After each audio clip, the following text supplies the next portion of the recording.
I just want to add a little further story about Laura's involvement with our earthquake and tsunami. And with her help, we were able to convince the Secretary of State Hillary Clinton to charter a DC-10 aircraft to send some 92,000 pounds worth of emergency materials and supplies to our brothers and sisters in Western Samoa. And by the same token, through her friendships and acquaintances, we also managed to provide about 10 containers of shipment of goods, not only to Western Samoa, but also to American Samoa.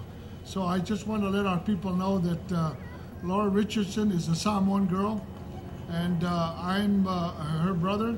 And anybody that has any ideas and wanted to date her, she has to check with me first. That's right. Before that's part of our custom. That's right. But I do want to thank Reverend Misipo Wena Tangaloa and all the members of our organizing committee. I understand we had a big umu or oven there that they spend cooking about 10 pigs, I understand. So we're really in for a good festivity this morning, and looking forward to see some of our traditional dances and songs. And I hope also a chance to talk with some of the members of our community here. You know, Laura Richardson makes the claim that she has more Samoans represent. She represents more Samoan than I do, and the Samoans living in Samoa, which is true.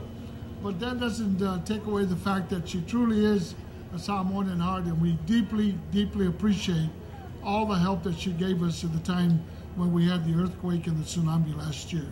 Thank you, and God bless. We will do much more.